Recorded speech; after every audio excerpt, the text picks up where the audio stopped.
Hi, this is Kerry Artak with Artak Advisory, and this is a video supplement to the April edition of our ETF Market Report. Our monthly ETF Market Report is an 8 to 12 page newsletter published at the beginning of every month, offering insightful technical analysis across a broad range of the more popular, higher volume exchange-traded funds. We break our analysis down into four broad asset classes: equities, commodities, currencies, and bonds. The video segment is intended to underscore the headlining portion of each monthly letter. In this month's April letter, we lead with a snapshot of the U.S. bond market, presenting thoughtful analysis for both mid and longer-term U.S. Treasuries, investment-grade corporate bonds, and an update of the recently analyzed mortgage-backed security market.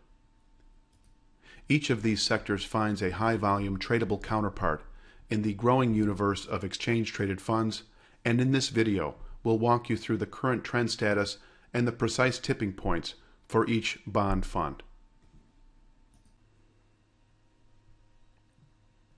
As interest rates have declined over the last several years to historic lows, financial speculation has grown concerning the existence and eventual puncturing of a bond price bubble. And as we browse the bond charts in this video, and I am giving away the punchline early in this presentation, you'll find one common parallel throughout. The so-called bubble has yet to burst.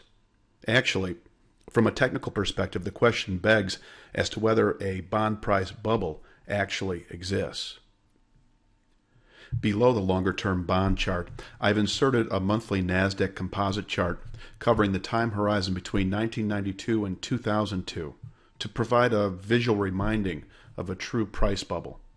In this case, we have the late 1990s tech bubble, with its mania-driven asset accumulation, followed by the equally rapid price depreciation, the classic church steeple formation.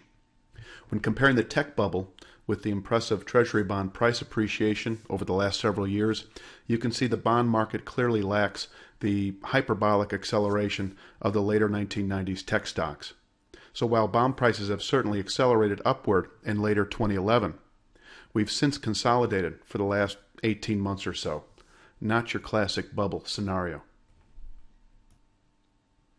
That's not to say that this longer-term U.S. Treasury ETF isn't prone to selling off over the next several years. For let's face it, eventually interest rates will find good reason to climb, but currently the TLT shows no clear signs of doing so. On a purely technical basis, by using the series of highs following the 2010 low, we can track a well-defined channel bottom this month at 114.37 that's capable of containing selling pressures through the balance of the year.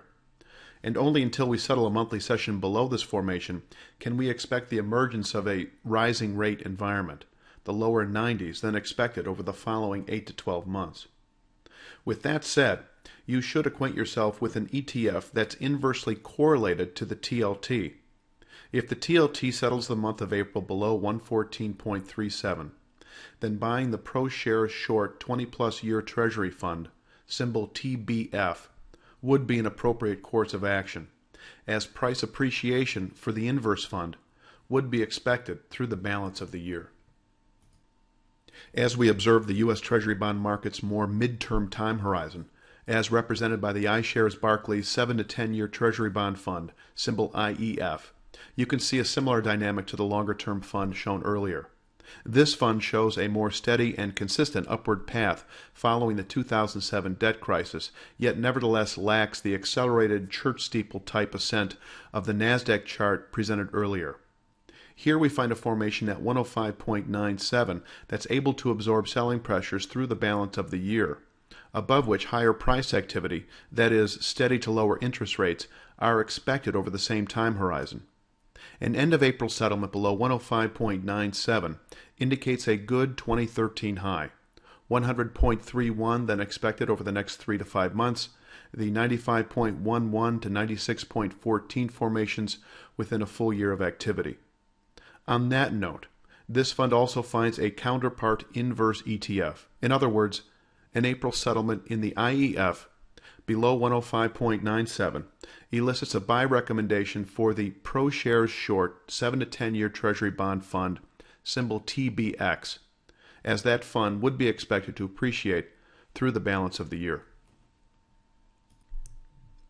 This chart represents the U.S. investment-grade corporate bond market, with an average index maturity of almost 12 years. The iShares iBoxx investment-grade corporate bond ETF, symbol LQD, maintains a bullish dynamic through the balance of the year above the narrowing 115.92 to 117.96 region. An April settlement below 115.92 indicates a good high for the year. The 96.45 formation, then attainable over the next 12 months or so. This would of course presume an environment of heightened volatility. Under this scenario, you should make yourself familiar with this fund's inverse ETF. So, following a settlement this month below 115.92, a buy recommendation is elicited in the ProShares Short Investment Grade Corporate Bond Fund, symbol IGS, which would be expected to appreciate into early next year. We finished this month's video presentation with an update of the mortgage-backed security market. It's an area we addressed in great detail within the contents of last month's March ETF market report.